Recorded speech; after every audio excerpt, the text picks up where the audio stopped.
दोस्तों नमस्कार, मेरा नाम प्रशांत है और आप देखना शुरू कर चुके हैं आपका अपना खुद का चैनल खुद रंग। सबसे पहले आप सभी साथियों को नव वर्ष की बहुत बहुत शुभकामनाएं, हार्दिक शुभकामनाएं, मंगल कामनाएं। चूंकि आज का जो वीडियो है वो बहुत सारी भविष्य की बातों को, संभावित बातों को लेकर के है, कुछ ऐसे चैलेंजेस को लेकर के है जिसको जो बहुजन समाज पार्टी का जिन्हें भविष्य माना जा रहा है, आकाश आनंद को, उनको लेकर के है, उनके पोटेंशियल उन्होंने जो अपना दिखाया पिछले कुछ सालों में उसको लेकर के है। पूरा 2024 का जो भी बहुजन समाज पार्टी का काम रहा है उसमें से मैं आपको वो चीजें बताने जा रहा हूं जिसमें बसपा कि वो बातें नजर आई, वो बातें दिखी जो 2024 से पहले नहीं दिखती थी। वो उत्सुकता दिखी जो 2024 से पहले लगभग खत्म हो चुकी थी।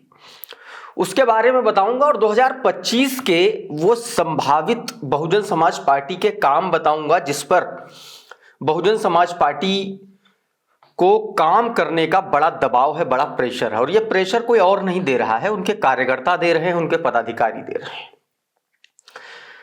तो 2025 में बहुजन समाज पार्टी के लिए कितना मौके वाला हो सकता है, कितना मुफीद हो सकता है, बात इसकी भी करेंगे और बात करेंगे कि कहां कहां चूके और क्यों चूके, इसकी करेंगे। अब 24 से ही अगर शुरू करते हैं तो बहुत सारे बड़े इवेंट्स हुए 24 में। ऑब्वियस सी बात है वो बहुजन समाज पार्टी के लिए बहुत इंपॉर्टेंट थे। बहुजन समाज पार्टी ने जिस तरीके से, जितनी उसकी स्थिति जहां जैसी थी उस हिसाब से उसने काम किया। 2024 में देश का लोकसभा चुनाव हुआ। 2024 में मध्य प्रदेश, राजस्थान, छत्तीसगढ़, तेलंगाना, तमिलनाडु, महाराष्ट्र, झारखंड, तमाम ऐसे ये स्टेट थे जहां पर नई सरकारें बनी, मतलब कि यहां पर नई सरकारें चुनी गई, यहां पर विधानसभा के चुनाव हुए। और 2024 का जो लोकसभा चुनाव हुआ वो भी उसमें देश की सरकार चुनी गई। उत्तर प्रदेश में 10 सीटें खाली हुई थीं, उनमें से 9 सीटों पर उपचुनाव भी हुआ, विधानसभा सीटों पर। और 2024 ही वो साल था जब बहन कुमारी मायावती जी बड़े लंबे अरसे के बाद अपने किसी कार्यकर्ता के घर पहुंची, अपने किसी कार्यकर्ता के घर वालों का मनोबल बढ़ाने पहुंची। अपने किसी कार्यकर्ता की हत्या के बाद उन्होंने ऐसा आक्रोश दिखाया। मैं बात के आर्मस्ट्रांग की कर रहा हूं, जिनकी उनके घर के पास ही हमलावरों ने चाकुओं से गोद कर हत्या कर दी थी। आप लोगों को याद होगा, मेरे चैनल्स पर उससे रिलेटेड बहुत सारे वीडियोस हैं। मायावती जी गई थी, आकाश आनंद साथ में थे। और ये जो खबर थी, ये जो हलचल थी बहुजन समाज पार्टी की, ये 2024 से जुड़ी हुई, मुझे ऐसा लगता है सबसे बड़ी खबर है। मैं इसलिए इसको मानता हूं क्योंकि मायावती जी स्वयं निकल करके अपने कार्यकर्ताओं का मनोबल बढ़ाते हुए वो नजर आई थी। अपने कार्यकर्ताओं के साथ बहुजन समाज पार्टी खड़ी है, इस बात का वो मैसेज देते हुए नजर आई थी। मध्य प्रदेश में बहुजन समाज पार्टी चुनाव लड़ी, बहुत अच्छा काम नहीं कर पाई। राजस्थान में चुनाव लड़ी, वहां भी कुछ खास नहीं कर पाई। राजस्थान, छत्तीसगढ़, हर जगह बहुजन समाज पार्टी ने अपने हिसाब से, तमिलनाडु, तेलंगाना, महाराष्ट्र, झारखंड, बिहार का उपचुनाव, उत्तर प्रदेश का उपचुनाव, इन तमाम सारे पॉलिटिकल इवेंट्स में बहुजन समाज पार्टी ने हिस्सा लिया।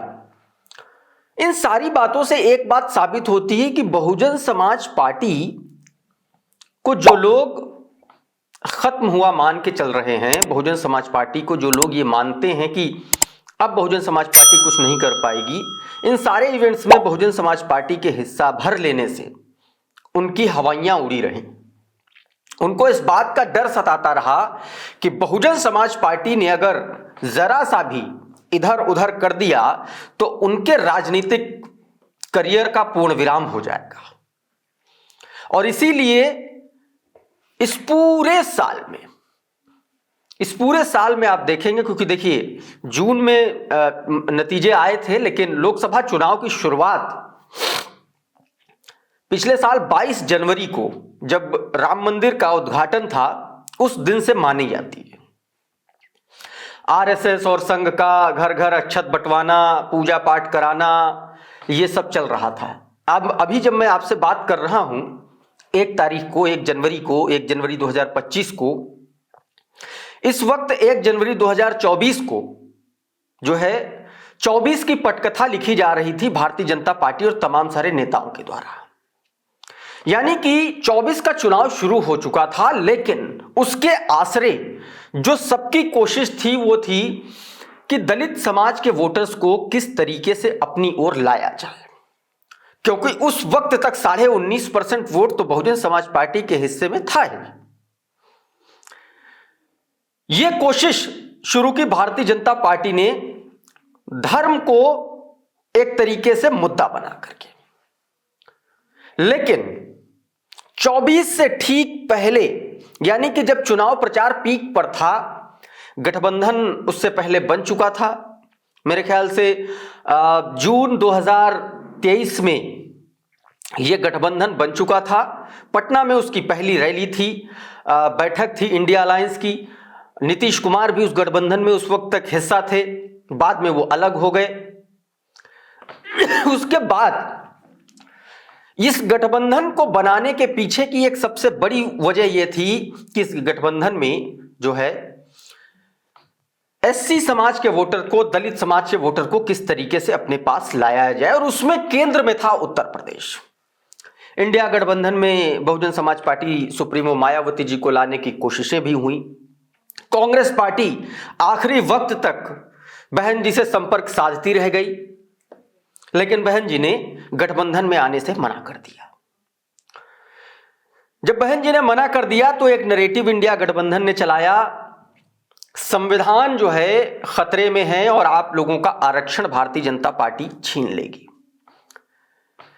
इत्तेफाक से भारतीय जनता पार्टी के कुछ नेता इंडिया अलायंस के इसी नैरेटिव में फंसे और उन्होंने गलत बयानी कर दी, और ऐसी गलत बयानी की संविधान को लेकर के, आरक्षण को लेकर के, कि वो पूरा का पूरा जो दलित समाज था, शोषित वंचित समाज था, वो इस डर से, इस भय से, इस साजिश में फंस करके इंडिया अलायंस में चला गया कि उसको ये लग गया कि बीजेपी वाले तो आरक्षण खत्म कर देंगे, संविधान खत्म कर देंगे। तो कुछ इस तरीके से ये नैरेटिव बना और उसका नतीजा जो आया वो हम सब में देखा। 9.27% vote share Bahujan Samaj party का रह गया। सिर्फ इसी नैरेटिव में फंसकर लोग चले गए। 10% वोट शेयर गिर गया। उसके बाद चूंकि इसी दौर में आकाश आनंद, जब लोकसभा का चुनाव चल रहा था तो आकाश आनंद पहली बार इंट्रोड्यूस हुए, और मुझे याद है कि नगीना में आकाश आनंद की वो पहली रैली, और किस तरीके से उन्होंने चंद्रशेखर को ललकारा था, किस लहजे में उन्होंने चंद्रशेखर को ललकारा था कि चंद्रशेखर और आजाद समाज पार्टी की उस वक्त हवाइयां उड़ी हुई थी कि अगर चंद्रशेखर, आकाश आनंद इसी तरीके से बढ़ते रहे तो जो किया कराया चंद्रशेखर आजाद का है वो मिट्टी में मिल जाएगा। इत्तेफाक से कुछ ऐसी बातें, होता क्या है कि जब आप पहली बार राजनीति में आते हैं और आपके कार्यकर्ता, आपके पदाधिकारी, आपका उत्साहवर्धन नीचे से जिंदाबाद जिंदाबाद और जय भीम के जब नारे लग रहे होते हैं, तो उस उत्साह में अपने आप को कंट्रोल कर पाना एक बड़ा समझदारी का काम होता है और बड़ी चुनौती भी होता है। और सीतापुर में शायद आकाश आनंद ने उस उत्साह में बोला तो बहुत जबरदस्त, जोश भरने वाला था, लेकिन कहीं ना कहीं राजनीतिक तौर पर, रणनीतिक तौर पर और बड़ी रेस की लड़ाई लड़ने के लिए वो आकाश आनंद के लिए थोड़ा सा गड़बड़ कर गया बयान। और गड़बड़ ऐसा कर गया कि FIR दर्ज हो गई आकाश आनंद के खिलाफ सीतापुर में, और फिर मायावती जी ने उनको इमेच्योर, अपरिपक्व, बाकायदा सोशल मीडिया पर लिख करके उनको नेशनल कोऑर्डिनेटर पद से हटा दिया और सारे पदों से हटा दिया। कई महीनों तक आकाश आनंद अज्ञातवास झेलते रहे।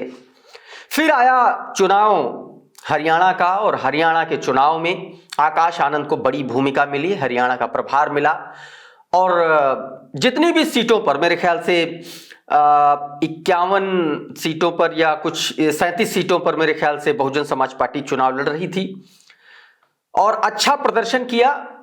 पिछली बार की अपेक्षा अगर 37 सीटों का ही सिर्फ वो किया जाए तो ठीक ठाक प्रदर्शन था, ना ज्यादा अच्छा था ना ज्यादा बुरा था। ये आकाश आनंद का एक पहला राजनीतिक अनुभव था होल सोल इंचार्ज के तौर पर। ओवरऑल अगर देखें तो 24 का जो पूरा जो मामला रहा वो आकाश आनंद के लिए खट्टा मीठा रहा, कभी खट्टा रहा, कभी मीठा रहा, कभी अच्छा रहा, कभी बुरा रहा। लेकिन एक बात तय है कि आकाश आनंद के लिए 2024 बड़ा इंपॉर्टेंट भी रहा। इस देश की राजनीति में एक बड़ा बहुजन नेता, बड़ा दलित नेता के तौर पर आकाश आनंद को इंट्रोड्यूस किया गया। आकाश आनंद को इस तरीके से इंट्रोड्यूस किया गया कि बहन कुमारी मायावती के बाद अब उनकी कमान जो है वो बहुजन समाज पार्टी जो है उन्हीं की देखरेख में चलेगी। तो इस लहजे से भी आकाश आनंद एक बड़ा चेहरा बनकर के इस देश के फलक पर उभरे और तमाम सारे बड़े मीडिया हाउस, बड़े चैनल्स, बड़े अखबारों की हेडलाइन बने। तमाम सारे चैनल्स ने इंटरव्यूज किया, बहुत सारे चैनल्स को इंटरव्यू मिला भी नहीं और उन इंटरव्यूज में आकाश आनंद ने अपनी स्किल का भी लोहा मनवाया। उन्होंने ये बता दिया अपने उन इंटरव्यूज के जरिए कि वो बहुत अच्छे कम्युनिकेटर हैं, अपनी बात लोगों तक पहुंचाने का हुनर उनमें है।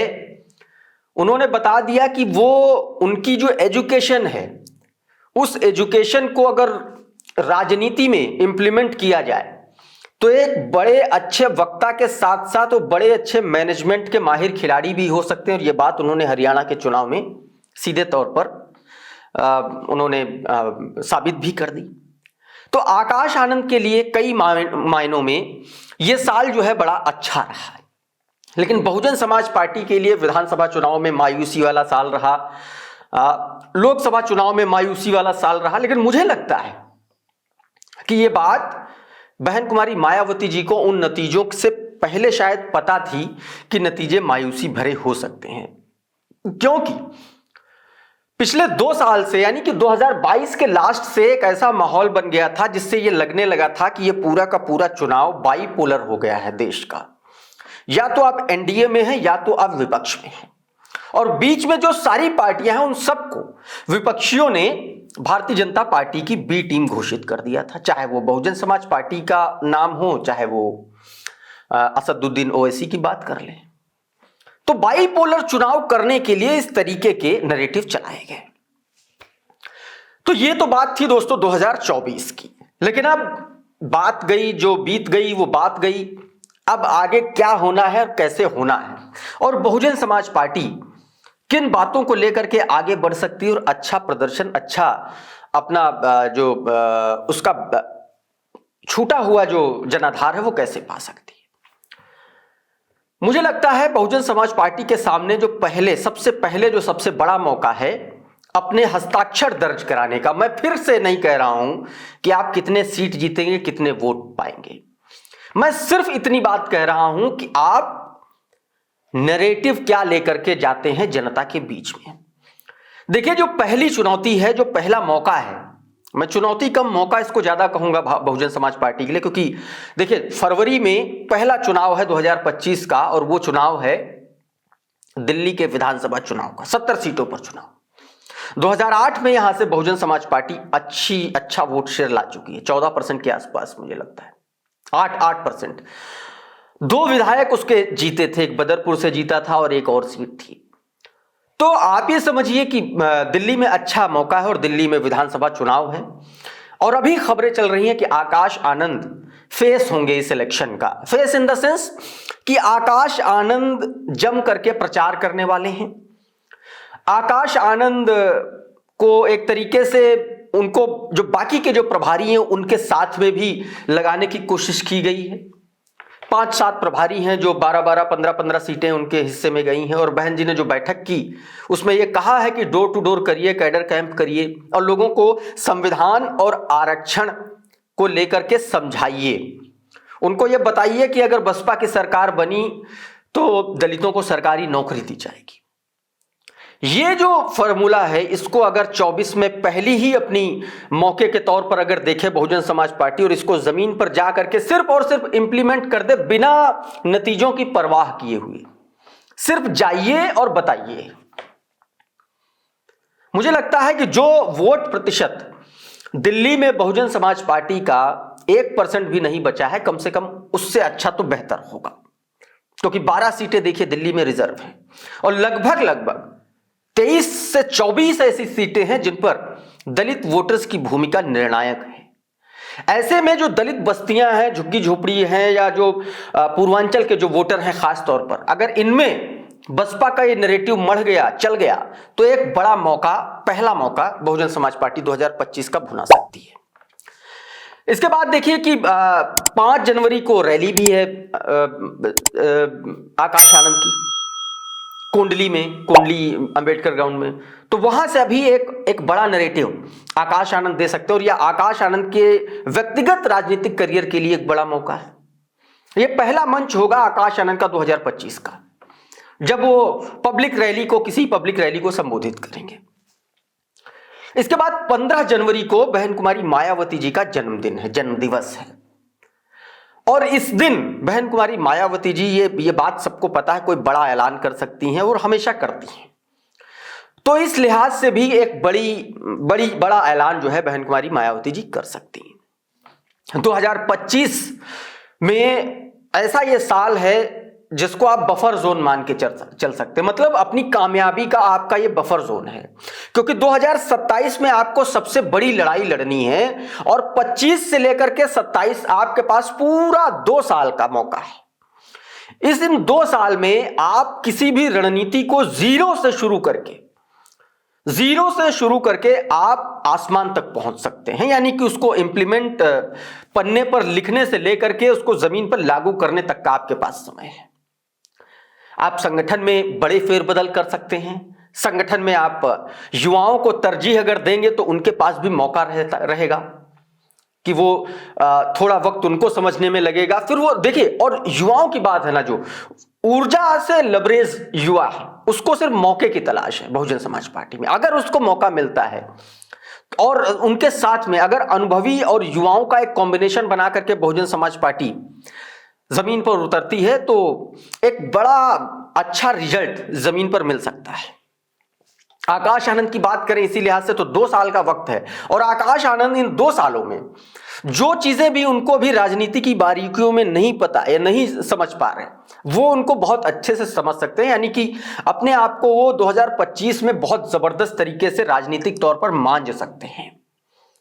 ये क्योंकि देखिए उनके पास बड़ा अच्छा मौका, दिल्ली का मौका है, फिर इसी साल 25 के आखिर में बिहार का चुनाव है, अक्टूबर नवंबर में बिहार में चुनाव होने हैं, और बिहार और दिल्ली ये 2 ऐसे स्टेट हैं जो उत्तर प्रदेश, जिनकी राजनीति जो है उत्तर प्रदेश से इन्फ्लुएंस होती है। ऐसे में ये एक बड़ा शानदार लिटमस टेस्ट होगा आकाश आनंद के लिए, उनके राजनीतिक करियर के लिए, कि वो बिहार में और दिल्ली में जान झोंके और उन सारी चीजों की टेक्निकलिटीज को समझें जहां जहां वो गलतियां करते आए।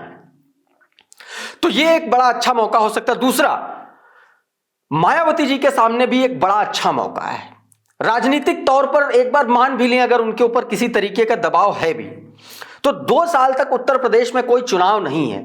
ऐसे में बैठकों के जरिए, अपने दौरों के जरिए एक मैसेज दे सकती हैं, एक नैरेटिव सेट कर सकती हैं अपने कार्यकर्ताओं के भीतर, और एक उत्साह बढ़ाने वाला काम कर सकती हैं। अगर वो लखनऊ और दिल्ली के बीच ट्रैवल करने के अलावा भी कुछ शहरों में जाएं, कार्यकर्ताओं से मिलें, पुराने पदाधिकारियों से मिलें, जुड़ें, और इससे बहुत सारे ऐसे फायदे होंगे, जैसे जो पुराने लोग हैं, पुराने कैडर के लोग हैं, वो भी एक बार सोचेंगे कि हाँ बहन जी सक्रिय हो गई, एक्टिव हो गई हैं, अब वापस चलना चाहिए। तो वो लोग जो विचारधारा से बहुजन समाज पार्टी के लोग हैं, लेकिन तमाम सारे कारणों की वजह से वो अलग अलग दलों में हैं, उनका भी वापसी करने का एक ये गोल्डन ईयर हो सकता है। इसके अलावा ये एक ऐसा मौका है जो 2027 के चुनाव का नैरेटिव सेट कर सकता है। आप देखिए कि 2024 बहुजन समाज पार्टी के लिए इन मायनों में भी बहुत अच्छा साबित हुआ, क्योंकि 2 बार प्रोटेस्ट किया बहुजन समाज पार्टी ने। एक बार बाबा साहेब के अपमान के खिलाफ दिसंबर में 24 तारीख को, और उससे पहले अगस्त में जब सुप्रीम कोर्ट के 7 जजों के संवैधानिक पीठ ने रिजर्वेशन में सब कैटेगराइजेशन का फॉर्मूला दिया और बहुजन समाज पार्टी उस वक्त भी सड़कों पर उतरी। तो आप समझिए कि 3-4 महीनों के भीतर बसपा ने 2 बड़े प्रोटेस्ट करिए, वो भी 2024 में 2 बड़े प्रोटेस्ट, बहन जी का तमिलनाडु तक जाना, दौरा करना और तमाम सारे मुद्दों पर मुखर हो जाना। यह बता रहा है कि बहुजन समाज पार्टी धीरे धीरे अपने आप को एक बार फिर से खड़ा करने की कोशिश कर रही है। और यह बात जानने वाले जानते हैं कि जिस दिन बहन कुमारी मायावती जी सड़क पर आ गई या एक्टिविटी दिखा दी, सड़क पर आने का मतलब है ट्विटर से अलग संगठन में, कैडर में लोगों से मिलना जुलना जिस दिन शुरू कर दिया, 5-6 महीने नहीं लगेंगे, बहुजन समाज पार्टी उठ खड़ी होगी। और यह बात मैं अपने अनुभव से यह बात कह रहा हूं, क्योंकि जिस प्रोटेस्ट में जब भी हम लोग जाते हैं तो उस वक्त वहां पर कार्यकर्ताओं की बात, उनका मनोबल, उनमें जो मायूसी है वो देख के समझ में आता है, सुन के समझ में आता है कि वो सिर्फ और सिर्फ बहन जी के एक इशारे का इंतजार करते रहते हैं। तो ये एक बड़ा अच्छा मौका है और इसी मौके को भुनाना चाहिए 2027 के लिए। इसमें आरक्षण के मुद्दे को और धार देनी चाहिए, इसमें संविधान के मुद्दे को और धार देनी चाहिए, और इसमें बाबा साहेब का जो अपमान हुआ है या जहां कहीं भी बाबा साहेब की प्रतिमाओं के साथ, संविधान के साथ खिलवाड़ हुआ है, उस नैरेटिव पर आगे बढ़ते हुए 2 साल तक सिर्फ और सिर्फ इसी पर स्टिक रह के काम करना है। तो ये एक बहुत अच्छा हो सकता है। इसके अलावा उत्तर प्रदेश में देखिए, पिछले 10 साल से सरकार केंद्र में भी है और यूपी में भी है, और भारतीय जनता पार्टी के खिलाफ जबरदस्त एंटी इनकम्बेंसी है। उस एंटी इनकम्बेंसी का रणनीतिक तौर पर फायदा उठाने का यह साल है। उनके खिलाफ माहौल है, उस माहौल को और बढ़ाने का साल है ये। इसके अलावा अगर आप संगठनात्मक तौर पर देखेंगे तो आपके पास इतना टाइम है कि आप हर सीट पर, हर बूथ पर अपने संगठन का स्वॉट एनालिसिस कर सकते हैं। स्वॉट मतलब strength, weakness, opportunities and threats. आपकी ताकत क्या है, आपकी कमजोरी क्या है, आपके पास मौके कौन कौन से हैं उनको पहचानने का, और आपके पास खतरा किन किन चीजों से। इन सब चीजों को पहचान करके अपने हिसाब से आगे बढ़ने का एक शानदार मौका है नैरेटिव सेट करते हुए बसपा के पक्ष में। इसके अलावा आप देखेंगे तो एंटी इनकम्बेंसी वाली बात मैंने आपको बता ही दी। रणनीतिक तौर पर भी मैंने कहा कि भाई स्वॉट एनालिसिस अगर आप करेंगे, चाहे वो बूथ स्तर पर से शुरू करके जिला स्तर, मंडल स्तर, सेक्टर स्तर, जो भी है वहां तक आप ले जा सकते हैं। आप बूथ से लेकर के आप विधानसभा और लोकसभा तक अपने संगठन को मजबूत कर सकते हैं अपने हिसाब से, जैसे चाहे वैसे। इतना वक्त है बहुजन समाज पार्टी के पास। अभी पुराने नेताओं को वापस लाने का वक्त है, क्योंकि चुनाव है नहीं उत्तर प्रदेश में और 2 साल का यह वक्त है। ऐसे में एक नैरेटिव जब बनेगा तो पुराने नेताओं को अप्रोच करने में बहुत आसानी होगी। इसके अलावा आप कहेंगे कि बूथ, मंडल और विधानसभा और जिला स्तर पर जो संगठन बने उसमें जाति, धर्म, वर्ग, इन सब के कॉम्बिनेशन को बनाते हुए वहां पर संगठन को अगर विस्तार दें तो एक अच्छा मौका है। आप 6 महीने, 4 महीने, 5 महीने रिसर्च करिए पेपर पे, फिर संगठन पे लगिए। ये मौका आपके पास है 25 में। और ये सारे वो काम है जिसमें आकाश आनंद अगर इन्वॉल्व रहते हैं सीधे तौर पर, तो उनको राजनीतिक तौर पर भी उनमें एक जो कॉन्फिडेंस है वो और ज्यादा बढ़ेगा। इसके अलावा एक बड़ी मांग चली आ रही है, उसमें उसको इंप्लीमेंट करने का बहुत अच्छा मौका है। ये बहुत अच्छा मौका है। जो मांग ये चलती है अक्सर सोशल मीडिया पर, आप देखेंगे बैठकों में भी तमाम सारे लोग इसकी चर्चा करते हैं बहन जी से, लेकिन पता नहीं क्यों इस पर अभी चर्चा नहीं हो रही है कि सोशल मीडिया पर बहुजन समाज पार्टी को अपनी सक्रियता बढ़ाने का एक शानदार मौका है। बसपा अपनी सक्रियता को बहुत अच्छे से सोशल मीडिया पर बढ़ा सकती है, बशर्ते वो इस पूरी व्यवस्था को सेंट्रलाइज वे में करे। क्योंकि अगर मान लीजिए कि जिला स्तर पर कोई सोशल मीडिया हैंडल बीएसपी का खुल गया, बीएसपी सीतापुर, बीएसपी उन्नाव या बीएसपी नोएडा, इस तरीके से, लेकिन इसकी एक सेंट्रलाइज व्यवस्था अगर बीएसपी करे ताकि कोई भी मिस इन्फॉर्मेशन, कोई भी गलत बयानी कहीं से भी नहीं जाए, और उसके लिए सबसे ज्यादा जरूरी है उसकी एक सेंट्रलाइज व्यवस्था कर दीजिए। कोई भी ट्वीट, कोई भी बयान, कोई भी वीडियो जब जाएगा, जब वो सेंट्रलाइज जो सेंट्रल में जो टीम बैठी होगी उसको जब अप्रूव करेगी तभी वो जाएगा। आफ्टर अप्रूवल ही उन सोशल मीडिया हैंडल पर जाए। अगर इस रणनीति को फॉलो करके पहले इस रणनीति पर काम किया जाए और उसके बाद इन social media handles, YouTube channels या टीवी डिबेट्स, इन सब पे तभी भेजा जाए। अगर टीवी डिबेट चलिए मान लेते हैं कि वो एजेंडे के तहत चलती है, उस पर ना भी भेजा जाए, तो कम से कम बहुजन समाज पार्टी अपने आधिकारिक हैंडल से हर मुद्दे पर ट्वीट अगर करती है तो ट्वीट करने की बजाय या ट्वीट के साथ साथ बयान भी जारी करे। वो कोई एक अधिकृत आदमी हो सकता है जिसको बहन जी अधिकृत स्वीकृत कर दें, जिनको कह दें कि हाँ भाई ये करेंगे। वो आकाश आनंद हो सकते हैं, वो कोई और प्रभारी हो सकते हैं, अशोक सिद्धार्थ हो सकते हैं, रामजी गौतम हो सकते हैं, विश्वनाथ पाल हो सकते हैं, कोई भी हो सकता है।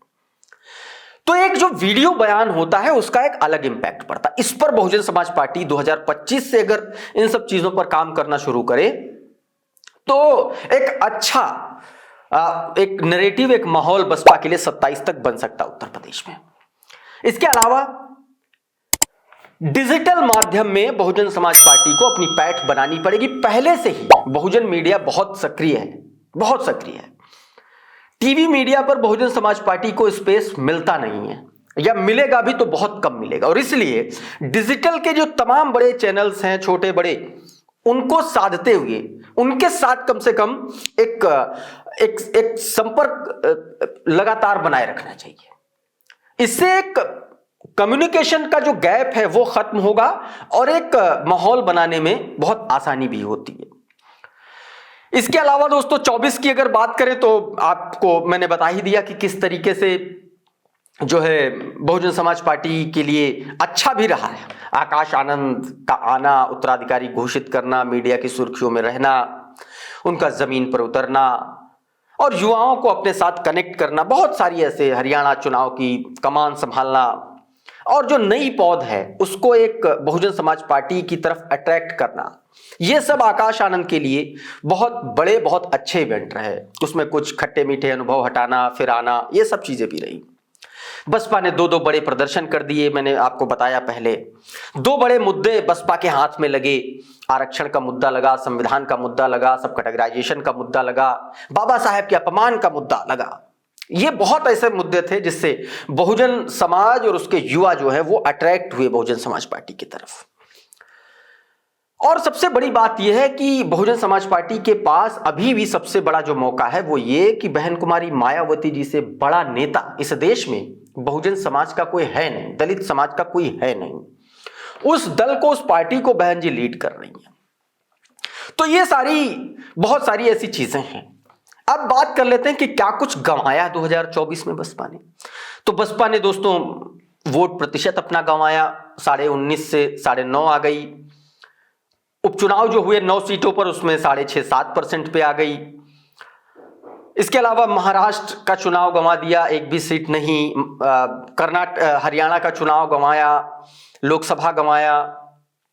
गद्दारों की वजह से बहुजन समाज पार्टी को बड़ा नुकसान हुआ। मसलन कोई व्यक्ति बहुजन समाज पार्टी में है तो उसकी बेटी पता चला समाजवादी पार्टी में है।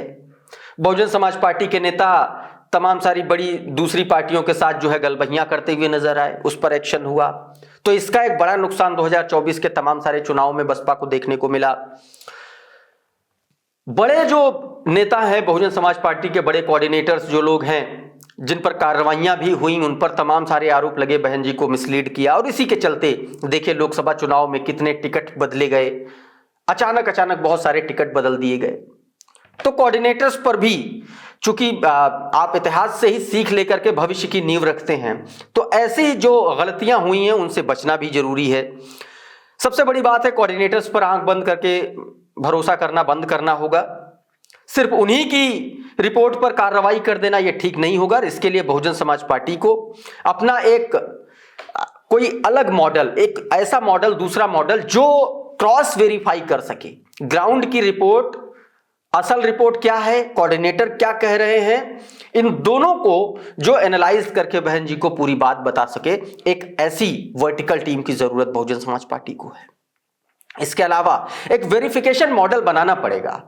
जो मैंने अभी पहले कहा कि भाई कोऑर्डिनेटर क्या कह रहा है, कैंडिडेट के बारे में और कैंडिडेट कैसा है, इसकी असल सच्चाई क्या है, इसके वेरिफिकेशन का एक मॉडल बनाया जाए जिससे दोनों रिपोर्ट टेबल पर हों और तब जो है बहन जी को निर्णय लेने में ताकि आसानी हो, ताकि बहुजन समाज पार्टी का भी फिर एक अच्छा माहौल बने। और दूसरा जो बसपा के लिए जो एक बहन कुमारी मायावती जी की जो एक इमेज है मीडिया में या तमाम सारे लोगों में, उस पर भी एक बड़ा शानदार एक उसको कमबैक करने का मौका मिलेगा।